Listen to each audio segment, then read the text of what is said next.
Para mitra urang teraskeun hanca dongeng nu judulna nyaeta Pancatunggal. Ieu dongeng karangan Kileuksa Ina Nincak bagian ke-28. Kasugri kaum dangu di mana welingina nu sami-sami ngabandungan dongeng. Mang Jaya ngahaturkeun nuhun mugi-mugi sadaya dongeng ti Mang Jaya official tiasa yang hiburan pangbeberahmana. Dongeng ieu seueur anu mundut permitra. Hayong Pancatunggal cenah Kileuksa cenah para mitra sadaya di Mang Jaya official.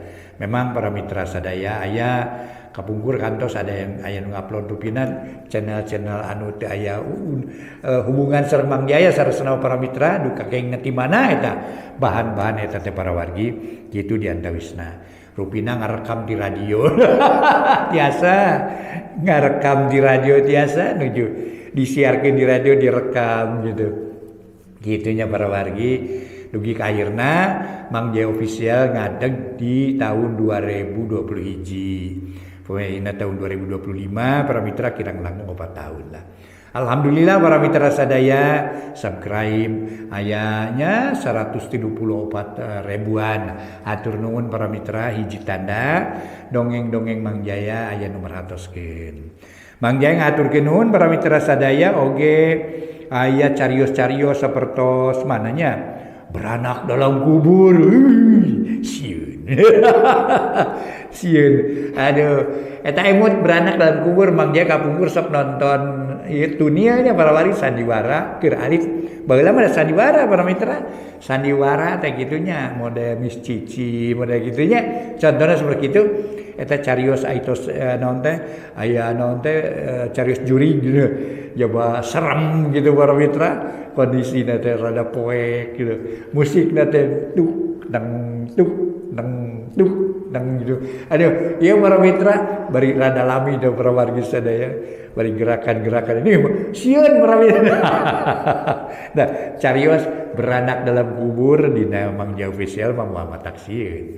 Dan namina ge dongeng ieu mah manganyangakeun bae para mitra. Ayeuna mah Pancatunggal karangan Kileuksa dina bagian ke-28 wilujeng ngadangukeun.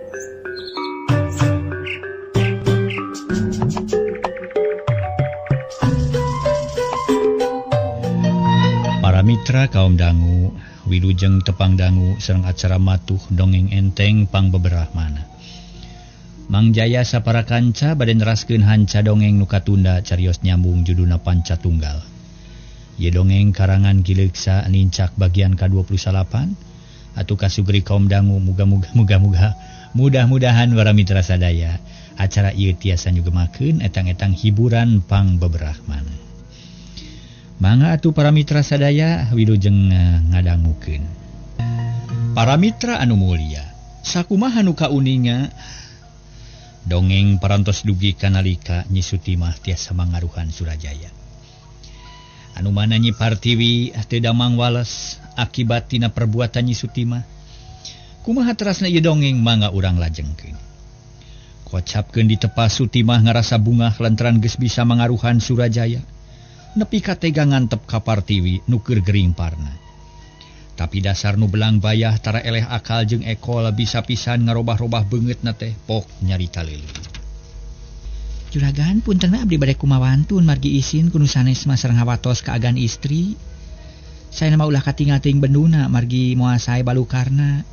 Mangga geura tingali juragan istri hawatos nu nanyangan tungara. Keun bae Sutimah lah ieu mah urusan kuring, mun hate keur panas kudu kumaha atuh. Teu bisa dipapalerkeun kelanan, rek niiskeun heula hate. Jung we maneh geura tepungan. Tema Surajaya bari kop kana gelas cai enteh regot nginum deui. Mangga upami kitu magan permios atuh. Sutimah cengkat tuluy muru ka kamar Nyi Partiwi. Pakean can dirobah ngahajar rek nemongkeun kanu sejen sangkan pada nyaho yen manehna kapake. Barang jol ka kamar Partiwi keur pada ngariung di pencetan sukuna kumawiwit diceuceuhan taarna ku Nyi Iwek. Ari Sutimah ngahuleng nempok kitu asa eueuh piomongeun. Untung Nyi Partiwi buru-buru nanya ngabagiakeun kanu kakarak jebul. Sutimah, geus anggeus tugas maneh teh, mana Kang Surajaya? Parantos juragan itu juragan pameget nuju dipayun. Nuju ngareureuskeun palai dupi salira. Kunaon deui itu sapertos anu repot pisan geuning. Sutimah melong bibirna digegel saeutik. Nahan rupa-rupa parasaan ngagedur jero dadana. kuring mah teu kuna naon biasa we kieu syukur Sutimah maneh geus bisa ngajalankeun tugas kalayan hade. Geus bisa ngajaga harga diri dunungan kalayan satia. Muga-muga usaha salaki kuring ulah aya gangguan. Sabab jangjina teu kudu jalir. Partiwi nganuhunkeun ka Sutimah ngan hate ngadak-ngadak jadi panas pating hareab. Jeung sasebelakan kawas aya kila-kila goreng. Laras agan, abdi teh tos hasil ngajalankeun tugas kalayan sae sarta kaanggo ku juragan. Malih ti wagin dinten ieu abdi ditaikeun pangkat sanes tukang marad hayam. Nanging ngabantu mawiwit supados ngabulaan ka juragan istri sareng juragan pameget. Tah kitu putusan juragan pameget teh. Cek Sutimah teu euleum-euleum. Memang ngahaja hayang mapanas hate Partiwi. Jeung kadenge ku sarerea atuh puguh mawiwit jeung baturna ngajenghok teu panuju kana eta putusan. Tapi taya nu bisa nyarita. Nya syukur we Sutimah kuring milu bunga jeung deui luyu pisan jeung janji mawiwit yen maneh rek dijieun wawakil. Sabab ngan maneh nu wani bebela ka kuring nu gering. Satuju mun maneh ditaikeun pangkat syukur kuring mah milu bagja. Cek Nyi Partiwi teu boga pikiran rangkepan kalah nganuhunkeun. Ayeuna mah geus janji ka Sutimah yen rek mere hadiah ka Sutimah rek dijieun wawakil emak. Tah sikep maneh tadi ka cida matak ceceubna. Culangung jeung olo-olo kapaksa janji mama rek dibatalkeun. Wah tulus ngangkat wakil kitu patut. Cek mawiwit keheuleun. Ngomongna teu asa-asa. Ih, mah kuring mah teu hayang-hayang jadi wakil emak. Sabab kuring mah digawe di dieu lain hayang kapuji, lain hayang hasilna, lain hayang pamerena. Tapi bener-bener rek babakti ka hiji jalmi nu sae budi. Kuring asa kahutangan budi ku juragan pameget nu parantos nulungan ka kuring. Sasatna asa ditumbu umur. Jadi pikeun kuring mah dijieun wawakil jeung teu nage sarua bae. Pokona mah ku juragan pameget kaanggo sarta dipercaya jadi jongos anjeunna. Tema Sutimah nyarita capetang jeung lancang. Kawas nu meunang ngapalkeun. Meungeus nah kalah kadebat di dieu. Hawa atos atuh kanu teu damang jigeura kaluar maneh Sutimah, geura parab hayam tuh jeung soang. Ulah ngagandengan nu teu damang barina oge. Cek Mang Kayim keheuleun. Sabab Sutimah jeung mawiwit kalah papinter-pinter carita. Mangga nya abdi teh tukang ngurus hayam permios atuh. Nyi Sutimah teu nunggu jawaban tuluy malik sarta ngingkig ka tukang teu malire kanu arolohok di jero kamar. Mang Kayim nama nyarios kitu keun bae Mang. Sabab mana kitu geus jadi putusan Kang Surajaya. Yen Sutimah diangkat jadi purah ngabulaan di dieu kuring mah satuju. Nyi Partiwi melong ka Mang Kayim nu diajak nyarita teu nemalan ngan hatena ngageremet teu panuju kana sikap jeung omongan Sutimah. Mohon agan teu pantes si Sutimah dijieun jongos mah atuh. Sababnya luntang jeung olo-olo saya mah jeung jongos hayam atuh naha. Cek mawiwit beuki wani lantaran asa sahate jeung Mang Kayim. Hari-harita sabor jeung ruhadi ukur ngareluk tungkul siga nu teu pipilueun. Padahal hatena mah panas hayang milu nembal tapi teu wani pok. Ih bibi ulah kagungan emutan kitu eta teh sami sareng sirih kanu naek pangkat. Teu milu bungah kanu meunang kabagjaan ulah kitu awon bi anggur mah kudu ngabilujengkeun kanu naek pangkat teh. Ari sabab mun babaturan urang meunang kabagjaan eta teh sarua jeung aya kamajuan bakal aya salindunganeun urang. Nu mata kudu bungah jeung kudu nyokong sangkan kahadean kapibana ku sarerea tah kitu bi. Mawiwit jeung Mang Kayim silih reret nu sejen jempek. Hate mawiwit nyeredet bungah aya reueus aya. Hanya kal oge aya bungahna pedah boga dunungan nu hade hate. Reueus boga dunungan nu luhur budi hanya kal bet salah milih mikanya ka jalma model Sutimah. Nu geus kaciri pisan unggah adatna. Aya tanda-tanda rek nyaluntang lantaran can lila ka mawiwit nyaksian yen Sutimah geus wani cologog ka Surajaya. Agan bibi teh reueus gaduh dunungan nu sae manah nuhun katampi katada pisan eta piwejang teh. Bade dianggo obor ku bibi kanggo nyaangan jalan kahirupan nu poek nuhun aga nuhun. Kitu ceuk mawiwit minangka keur ubar jengkel da hatena mah tetep teu panuju. Mang Kayim geus narik napas rek nyarita tapi panto aya nu muka. Ari Jawa Surajaya nu geus teteg hatena rek api-api cara sasari. Bisa nahan amarah teu ujug-ujug ngambek ka Partiwi. Nu araya di dinya meni simpe teh aya nu wani nyarita. Kumaha teh bibiwit naha parna deui Partiwi teh. Laras agan salirana panas meni nyebret teu tiasa calik-calik acan ayeuna mah. Malih mati enjing teu keur satuang ukur ngaleueut cai we wungkul. Kedah kumaha tuh teh agan abdi mah meni teu tiasa nulungan ukur tiasa ngariung kieu we. Si Bohek can datang. Teu acan agan duka ka mana jang Bohek teh? Nyari can datang mah sabar lananya lantaran kuring ge capek keneh. Can bisa mikir nu tenang jeung deui soal nu gering mah geus dipasrahkeun ka si Bohek sinan yangan ubar. Cek Surajaya bari gek diuk di sisi ranjang rek ngarampak ngleungeun Partiwi bangun nu asa-asa.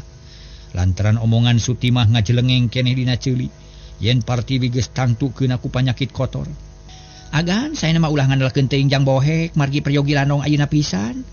Hawa tos kudu teu damang. Mawiwit semu jengkel jeung ngarasa heran ku sikepna Surajaya. Bat jadi kitu ka pamajikan, Surajaya ngareret geus ngareng haprek nempas tapi kapiheulaan ku Nyi Partiwi nu geus ngarti kana kaayaan salakina. Laras bikeun bae ulah panteng teuing mikiran kuring sabab kuring mah ikhlas jeung ridho. Moal aral jeung subaha moal sieun ku narima cocoba. Naon-naon nu geus jadi milik kuring eta paparin ti Nu Maha Kawasa. Ayeuna masing salabar nungguan kuring bisi teu kuat nananganana. Keun bae ulah paciweuh neangan ubar sarerea da Kang Bohek geus init ngahaja keur nyiar ubar. Kitu cek Partiwi. Nu maksudna sangkan Surajaya ngareureuh ngareunaheun hatena. Jeung supaya mawiwit cempe tapi ditafsirkeun aku Surajaya mah sejen deui, bat dihubungkeun jeung omongan Sutimah pok nyarita tandasna. Bener nyai, jadi jalma kudu tumampra kana naon-naon nu keur tumiba. Sabab sagala rupa ge moal jauh jeung pagawean urang sorangan. Nu hartina ieu teh minangka cocoba sakaligus minangka pangiling-ngiling sangkan eling sangkan sadar jeung nyaho kana lampahna pribadi. Syukur munyai boga pikiran kitu eta hartina satria, engkang bagja boga bojo nu ngandung nu ngarti jeung satria. Sarerea heran ku omongan Surajaya mangkayim jeung mawiwit kerung bari mikir, nyoba-nyoba neuleuman eusina eta omongan, tapi mata klieur kana sirah sabab eueuh hubunganana jeung laku lampah Nyi Partiwi nu alus jeung taya cawadeunana. Sasat jadi pamujian sore isu. Engkang disuhunkeun pidoana supados abdi kiat nananganana. Didoakeun ku engkang. Sing kuat nanangan panyakit ari sabab mana kitu geus jadi milik urang, wayahna sing sadar tumarima. Insyaallah abdi saja pasrah ka Nu Maha Kawasa. Nanging hapunten abdi teh margi teu tiasa ngabulaan ka engkang. Da kaayaan batan sakieu. Ari mungguh hate mah salaki sumping hayang muru ngabagiakeun. Hayang ngahormat jeung nyugemakeun nanging mugi sing sabar we da ayeuna mah abdi teh sakieu kaayaanana. Cek Nyi Partiwi bet namah-namah kaheran pikeun mawiwit jeung mangkajim. Da cek pamanggih maranehana mah Nyi Partiwi teh teu kudu nyarita kitu sabab sarerea geus nyaho yen keur teu damang. Keun bae nyai, ku akang ge kaharti jeung kanyahoan. Jeung di akang teh geus nyokot putusan yen Sutimah ulah sina maraban hayam atawa entog. Ayeuna sina ngawulaan nyai jeung engkang. Sina naik pangkatna, sina undak darajatna sabab manehna geus gede jasana ka engkang. Mun teu aya manehna engkang cilaka, wiwirang di kolong catang. Cek Surajaya teu euleum-euleum nyarita kituna teh kawas nu berat ka Sutimah batan ka Nyi Partiwi.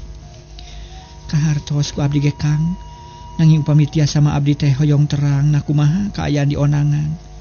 Sareng kumaha kaayaan di perjalanan. Nyi Partiwi panasaran hayang nyaho kana lalakon salakina salila babarengan jeung Sutimah. Ulah loba teh ngobrol bisi matak namahan parna. Kang, abdi teh ari nya ngemah teu sesah sareng teu robih. Asa biasa we ngan ieu awak meni asa rujad. Sirah lieur teu kiat diuk-diuk acan.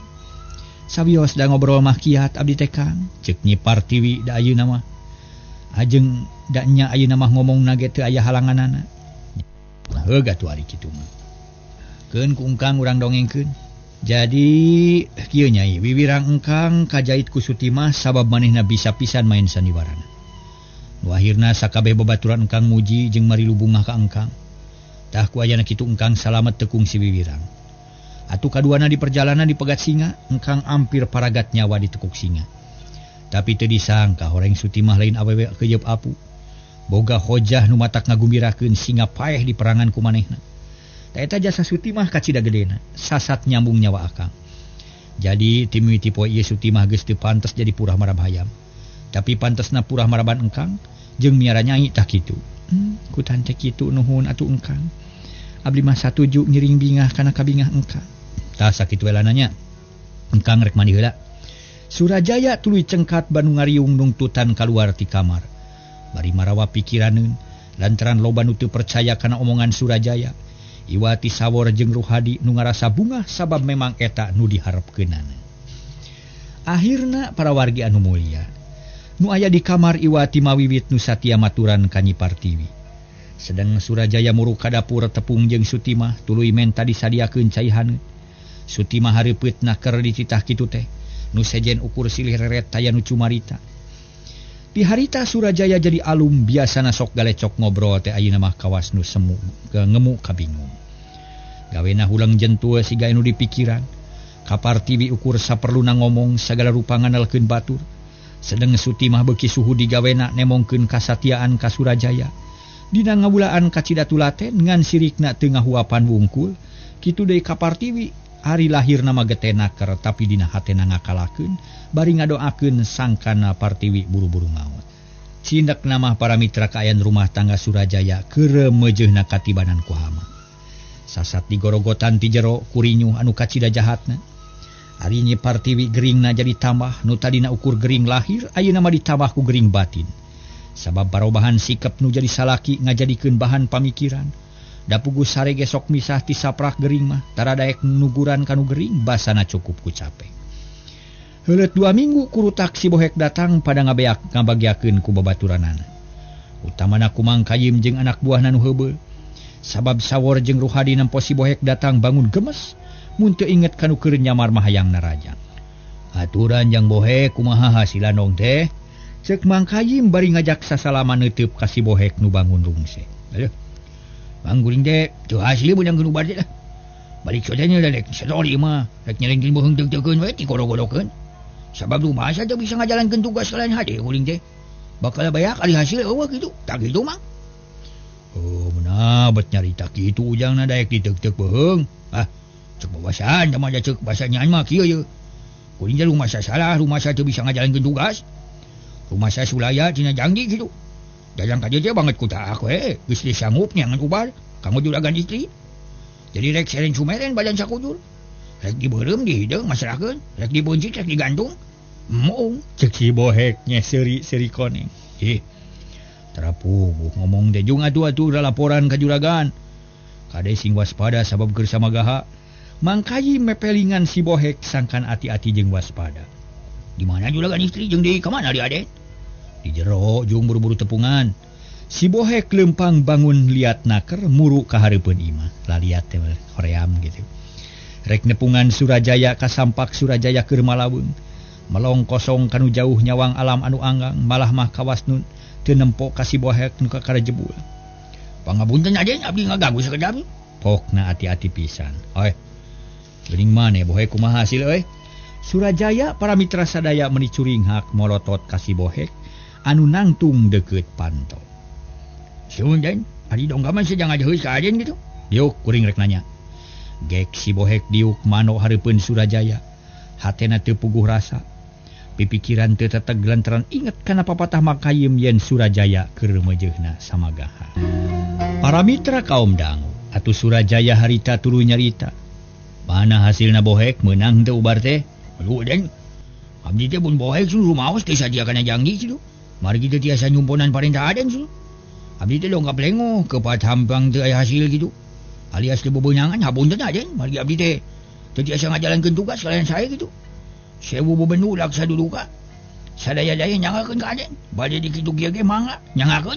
Jawab si Bohek bari ngeluk tungkul. Geus sayagi pikeunna rima bebenon ti Surajaya tapi Surajaya teu ngambek. Ngan ukur kerung geus kitu tumanya deui. Bohek, kamana wae lunta teh ha? Daerah mana geus disorang ku maneh teh? Sing sebutan hiji-hiji. Kieu Aden sun abdi teh ngawitan mah mios kawetan ka Cisaga. Cijaha, Cimuncang, Cikopi, Cidame, Cidati, Bantar Mantri, Lego Kuni, Pasir Juhi. Tidinya datang itu mah Tegal jeung Sampalan gitu. Berasna teh ka Gunung Cakrabuana. Cibubut, Cibugel, Cimarga, Cipancar, Cipeles, Cibeo, Legok Meong, terus ka Legok Meong gitu. Salajengna mulang deui nya ngalir. Berasna teh ka Lembur Hantap. Ngeplos ka Cirompong, mabal ka Cimara. Terus ka Cihaur, mapai-mapai walungan Cicapar, Cipacar, Cicapar gitu. Akhirna anyau ka Cipelang. Kitu we lampahna abdi teh Den. Cek si Bohek bari pepeta curugna tutunyuk bari diu. Naon wae nu kapanggih ku maneh? Rupi-rupi Aden seueur pisan nu kapan aku abdi teh. Diantawisna tukang torah dukun lepus paraji sakti, resi sakti, tabib ngarti. Jalma gagah budak hideung, jin gunul sareng setan jarangkang kabanyakan nya. Hah? Ngomong naon maneh teh Bohek? Kawas heureuy jeung babaturan si ngomong teh. Eta teh ngawadul atawa ngarahul euy? Surajaya keheul sabab asa diheureuyan. Ih, sanes eueuh ulah di Maden, sanes maju sun. Di malam nyata pengalaman sadene kakasorang ku abdi salami milari lanong. Mudang nyata makhluk-makhluk teh teu anu tiasa ngalanongan kitu. Malah hampir rata-rata miwarang nepangan ka Resi Kalajati nuling di padepokan Parewulung kejuna. Surajaya ngaulang. Manehna geus dibejaan ku Nyi Partiwi yan Aki Kalajati geus eueuh di tempatna. Malah bumina ge geus ruksak ari ayeuna ngadenge deui kitu hatena jadi bingung. Upami kawidian mah abdi teh sejami angka padepokan Parewulung sejami lari Resi Kalajati tak kitu aden. Cek si Bohek deui nandaskeun omongan. Moal aya hasilna Bohek lantaran Resi Kalajati geus teu aya di dieu. Teu kanyahoan jigna, teu kanyahoan nasibna, tapi lamun maneh panasaran jig we teang sakali deui. Milih kuda nu jagjag. Bangga den. Abi mah saja mios ayeuna pisan nanging saja acan hoyong tepang heula sareng juragan istri. Cek si Bohek bari cengkat. Manehna panasaran hayang nyaho kana kaayaan nu teu damang. Cik tepungan manehna keur ngalempreh siga bangke. Beg hate si Bohek kreuwas. Sabab asa teu merenah omongan Surajaya teh teu pantes diucapkeun ku hiji salaki ka pamajikan nu teu damang. Tapi si Bohek teu panjang mikir sabab inget kana omongan Mang Kayim. Buru-buru asup ka kamar nu teu damang, barang serog si Bohek meuni olohok. Asa teu percaya kana tetempuanana. Lantaran Nyi Partiwi jadi begang, beungeutna haropak pias jeung ruksak, buuk cerwing jeung gimbal, salirana langkoyang begang. Kang Bohek bagea Kang, kumaha hasil? Nyi Partiwi mencerong keneh. Sawanten mah ngoncerang keneh sawanten mah ngan tanaga beuki ngurangan. Aduh, nuhnya agan abdi pun Bohek duh agan geuning. Dugi ka kieu salira teh. Nya kumaha atuh bacancan kieu agan? Si Bohek deku. Lalaunan gek diuk ati-ati pisan kawas nu sieun ngagandengan. Mawiwit nu aya di dinya ukur molohok sorot panon pinuh ku harpan susuganan si Bohek mawa ubar. Mana hasilna Kang? Kenging atawa henteu ubar teh? Aduh agan 1000 mugi teh janten menu. Salaksa mugi teh janten duka. Ari marga lantaran nama. Abdi teh rumaos teh tiasa ngabelaan ka juragan kitu. Teh tiasa menakan landong nu mati. Abdi teh bati isina we nu aya margi tos artos pakal disu. Ari landong teh kenging agan. Hapunten we lah abdi teh agan. Margi mung sakieu kamampuan abdi teh dina babela ka agan teh kitu. Cek si Bohek meningalengis. Hatena ngahelas nempo kaayaan dunungan nu beuki ruksak akibat kasakit nu jahat jeung parna. Jadi kitunya Kang, keun bae atuh teu hasil mah Kang. Ari sabab manusia mah ukurna diwajibkeun ikhtiar. Dan nu ngaijabah mah angin Allah, soal ubar teu jadi ukuran. Lantaran tanpa ubar oge upama Allahnya kersakeun nyageurkeun mah. Nya upama ku Allah dikersakeun cager mah tangtu cager. Tah kulantaran kitu keun bae teu kudu leutik hate Kang. Kuring manganhunkeun ka Akang anu geus banting tulang ngabelaan kuring. Cek Nyi Partiwi saeutik ge teu haneueul. Sabab geus gede kayakinan yen sagala rupa ge diatur ku Nu Maha Kawasa. Duh, nuhunnya upami kitu mah agan abdi teh reug sareng moal pondok harapan kitu. Taina munut widi we saja bade mios ka Parewulung bade ngadeheus ka Resi Kalajati kitu. Wah tepung Kang lantaran pun bapa geus teu aya di Parewulung. Rupina mangalih ka patapan nu leuwih singkur. Abdi teh panasaran bade dicobi sakali dewe agan. Nya teu nanaon ari kitu mah syukur nu aya. Muga-muga ayeuna mah aya laratanana nakamana atuh bapa kuring teh. Jung didoakeun ku kuring sing salamet jeung hasil maksud. Sumuhun mah ngadu bermios agan. Geus kitu mah si Bohek kaluar ti kamar tuluy ka dapur. Rek menta dahar di dapur pada nanya ku para pagawe awewe. Diriung ku Nyi Saroh jeung ku Nyi Sari. Ku Sutimah jeung Nyi Iwak katut anu sejen-sejena. Rengse dahar si Bohek disalin baju tuluy milih kuda anu jagjag. Harita keneh bertek ditegarkeun ngajugjug ka Parewulung. Teu nolih kana kacape para mitra sabab si Bohek watireun kadunungan. Nu beuki dieu asa beuki tambah ruksak bae mangkaning keur ka kandungan. Urang gancangkeun carita si Bohek geus tepi ka nu dijugjug. Manehna ngahuleung miraga meneng diuk dina tonggong kuda nu bulairan ku kesang. Sarta sungut kuda ngabudah si Bohek ngarasah heueuh lantaran nu dijugjug bener-bener geus eueuh. Kari imah nu ruksak jeung buruan anu barala. Sanggeus sadalila si Bohek turun tina kuda lajag-lejeg nempoan kaayaan di dinya. Tuluy muru ka imah Aki Kalajati sup ka jero dibagiakeun ku lalai nu rabeng hali-haliberan jeung ku beurit nu pating torolong sieun ditewak. Teh ya eueuh Aki Kalajati teh nya ka mana cenah? Atawa memang geus pupus kitu? Ya. Mun pupus teh di mana? Kuburanana atuh saha anu ngureubekeunana? Mun pindah ka mana jeung di mana atuh alamatna? Jauh atawa deukeut? Kitu cek si Bohek mangsa harita. Gek diuk dina bang baru ngahulang mikiran pilampaheun bereh kaayaan dunungan kacipta deui mata kuatir jeung mata hariwang bisi teu katulungan. Ngeng kadenge omongan Surajaya anu kasara jeung garihal. Ciga jika geus leungit atih ka Partiwi ilang nyaah kapanutan. Pikiran si Bohek jadi ngolemar. Leungit kapercayaan ka Surajaya nu tetela pipikiranna teu sehat. Nyaah ka pamajikan teh dina keur jag-jagna wungkul. Teu bumela lahir batin boro-boro sapapait sama manis mikiran oge geus mungul. Ciaka juga aya nu teu beres di rumah tangga jeung Partiwi teh. Aing mamelang jeung curiga ye sok sieun aya hama nu ngegelan di jero. Nah sakira-kira nanya lah nu nyieun peda curangnya ka dulungan aing ya.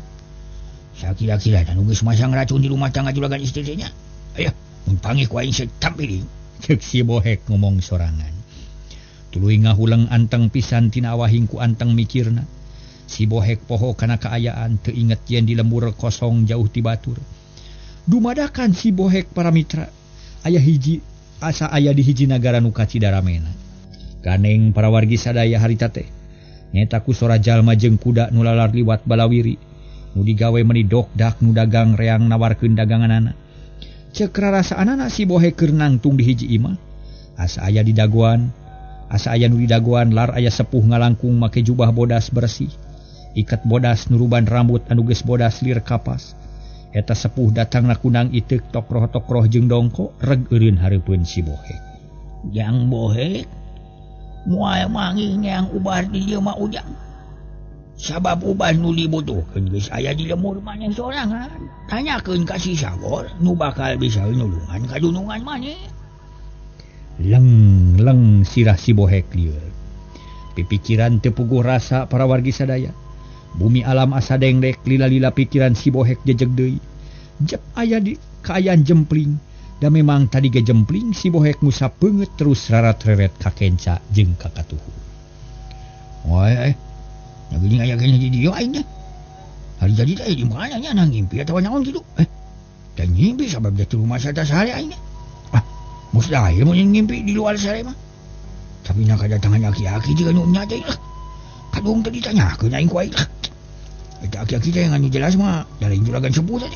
Cek si Bohek tuluy ngusap tarang bari nginget-nginget. Omongan eta aki-aki ras inget ka ngaran Sawor nu disebut-sebut brai pikiran si Bohek caang. Ya aing ku sing ngadeng nya. Si Iwak kungsi teu bisa ngomong cenah sabab beli tanah heuras. Sageuna dijampe ku si Sawor, keun sia. Dicobaan sia ku aing ah. Sangat si Sawor mau barang nyimpan Partiwi sugan we atuh ngajodoh. Sing aya milik sarea sigana mah ieu teh ilham. Pikiran aing teu panceg ieu nya di alam nyata anu ngimpi nya. Nu jelas mah aki-aki teh ngomong ka aing ieu, geus mere ilham pasade jigana. Kitu ceuk si Bohek. Bari tuluy turun kana taneuh langsung muru kana kuda nu keur jongjo nyatuan. Celak kana kuda beretek ditegarkeun siga nu keur ngudag boroan. Si Bohek geus teu sadar hayang buru-buru tepi ka lembur rek bebeja kadunungan yen si Sawor bisa ngubaran. Gancangna carita kira-kira wanci isa si Bohek geus tepi ka deui ka Cipelang. Teu nolih kana kacape tuluy nyampeurkeun ka Surajaya. Nu keur diuk ditepas. Dibaturan ku Mang Kayim jeung Mang Juha keur nyaritakeun perkara nu geuning. Tah geuning jang Bohek sumping buru-buru ka jero jang. Mang Juha mukakeun panto bus si Bohek ka jero. Memeh diuk nyuplak heula dudukuy. Kumaha Bohek, aya resi kalajati teh? Surajaya geus teu sabar melong ka si Bohek nu ditanya gancang ngajawab. Lumawi teu kapenyak aja nya. Lares pisan juragan sepuh teh tos aya di bumi lagi ukur sareng laporan Ci Mang Kayim sakur sareng laporan teh. Juragan sepuh teh aya di Parebulung kitu. Nang abdi menak ilham sae sun pituluh ti nu gaib panginten nu kahartos ku abdi bisana kitu. Tah urusan naon Bohek pok caritakeun buru-buru. Numutkeun aya lapadan juragan istri teh sadilanawan ku si Sawor kitu. Margi Sawor teh salesna mah kagungan keahlian. Dina ngalandungan teu jamang kitu mah wi ka mana ku juragan. Si Sawor nah teu salah ngomong Bohek. Jadi margi tos aya contoh sun waktu si Iwak gering ge. Apa dijampe ku si Sawor dugi ka jamangna? Jawab si Bohek tandes. Sabab geus boga kayakinan nu pasti. Mun kitu carana urang cobaan atuh cing-cing sina ka dieu buru-buru teang ku Mang Kayim. Mangga Den.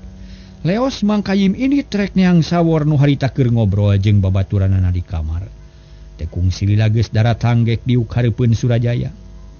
Bade pikir saeunaon juragan? Sawor heuwaseun sabab disaur teh lain mangsa. Kieu Bor. Kuring geus ngadenge yen maneh bisa ngubaran malah mageus aya bukti. Nyatana si Iwak basaletana geuras. Cageurna kumaneh. Tah ayeuna kuring boga nu gering. Nyatana Partiwi teh na maneh teu hidang ngubaran atuh. Na teu nyaah kadunungan, ceuk Surajaya bari mencrong nganaha-naha ka si Sawor. Juragan abdi mah teu rumaos gaduh keahlian teh lah. Margi ilmu abdi mah handap keneh waktos ngalandungan Ceu Iwak mah. Ukur kaleresan we sanes jasa abdi ngalandunganana. Tu saja bati kitu ilmu abdi sakedar lah. Sakedik abdi mah. Nami tiasa digunakeun kitu. Upami aya nu nyuhunkeun, upami hidang ngubaran malah teu terang akibatna abdi teh kitu juragan. Heueuh, geus atuh ayeuna mah ubaran tuh. Apan kuring geus menta ka maneh, jeung ubaran buru-buru na kunaon ubarna jeung kumaha carana? Ceuk Surajaya bari nunjuk ka kamar Nyi Partiwi. Unjuk sumang juragan abdi ayeuna bade nyobian. Geus kitu mah Sawor asup ka kamar Nyi Partiwi kasampak teh nu gering keur ditungguan kuduaan. Kumaha Wiwit jeung ku Sutimah atuh barang aya sup Sawor sarereang ngareret meuni bareng. Rek naon Kang na cologog teuing wawaniana asup ka dieu? Ceuk Sutimah bari mencrong ka Sawor nu ditanya teu buru-buru ngajawab. Kalah geek diuk heula sila rekep jeung sopan. Nya aya naon anjeun teh Sawor? Nu gering milu tumanya. Apunten atuh juragan istri, apunten hatur punten rehna abdi teh dipiwarang ku juragan pamegetsul. Kanggo ngalanungan salira juragan nanging sateu acana abdi teh da dihapunten. Margi rumaos tos kumawantun atuh sajabi ti kitu mugi ulah janten benu. Upami teu tiasa damang ku abdi, da abdi mah mung sakedar metakeun akal tareka numutkeun kamampuan abdi pribadi. Ceuk Sawor dariana keur teu gagabah rek ngubaran. Barang ngadenge kitu Nyi Partiwi atoheun. Sedeng Sutimah ngajenghok bisi Sawor salah rampa teu akur jeung tujuanana gancang Sutimah nempas. Nuhun ari kitu mah Kang Sawor manawi teh taya idin ti juragan nyari kitu mah nuhun muga-muga aya milik atunya. Tiasa gugah agan teh ulah digangayong teuing hapatos. Kitu pokna bari ngiceupan. Kiceup Sutimah kahartieun ku Sawor pok nempas. Kaleres kitu teu damang sadayana oge lah. Atuh jag kitu. Syukur ari kitu mah Sawor kuring ge milu bunga pek atuh gara ubaran kuring teh na kudu kumaha. Kuring teh geus hayang cager. Mangga juragan abdi bade nyobian ngalanungan juragan, ayeuna abdi bade priogi cai asa kerang segelas. Sareng daun seureuh tilu lamar, mung sakitu we sare temagan. Keun marek nyokot, laloba seureuh jeung cai asa kerang mah. Mawiwit hideng para wargi sadaya leos ka dapur rek nyadiakeun naon-naon nu dipenta ku si Sawor.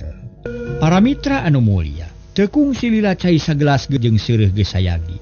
Di wadahan kana baki prak Sawor ngajalankeun tugasna cai dijampean daun seureuh dicekel ku leungeun katuhu, bari tungtungna dianclomkeun saeutik kana cai teh. Mawiwit jeung Partiwi melong bangun panasaran hayang nyaho kana cara-carana ngubaran. Ari Sutimah milu ngajampe dina hate. Sangkan Partiwi jag-jag deui sakumaha biasa ngan beungeut nu ruksak moal waka diubaran, rek diantep sina kitu salilana nu dipalar sangkan Surajaya teu bogoheun. Juragan jampe ti abdi moal tiasa teurak ayeuna, abdi mah nyuhunkeun waktos 3 dinten 2 wengi we kitu. Taina mangga leueut ye cai mugi-mugi aya hasiatna. Sing tiasa ngadamangkeun panyawat juragan, ceuk Sawor bari mikeun cai ka Sutimah.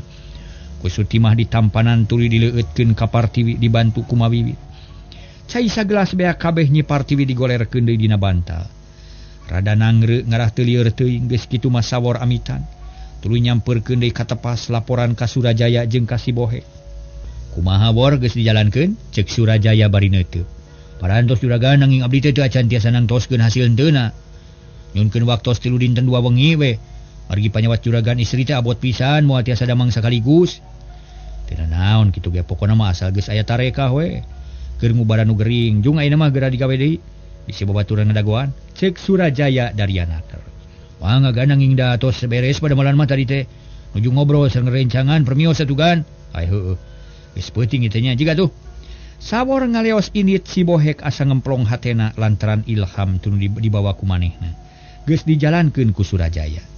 Atuh geus kitu mah si Bohek amitan nuturkeun Sawor tinggal Surajaya ngajentul sorangan bari mikir ngalamun kanu teu puguh. Sabab tisaprak babarengan jeung Sutimah kaonangan pikiran jadi midua. Kocapkeun isukna Nyi Partiwi para mitra aya parobahan awakna teu lalinu teuing. Isuk keneh bisa hudang diuk kalayan ajeg di sisi ranjang tapi can wani turun. Sabab dampal suku asa baal keneh. Mawiwit nuguran nubungaheun kitu deui Sutimah manehna api-api bunga pok nyarita. Tuh nuhun Gusti geuning agan teh parantos tiasa cali. Kitu pok-pokanana. Bari ngadeukeutan malah mibibitkeun nyampeurkeun. Sutimah memang aya tapakna jampe sabor teh. Peuting tadi bisa sare tibra awak teu nyareri teuing. Rada ateu rada ngurangan muga-muga we. Sanggeus 3 poe mah kuring teh jag-jag ngan ayeuna kuring.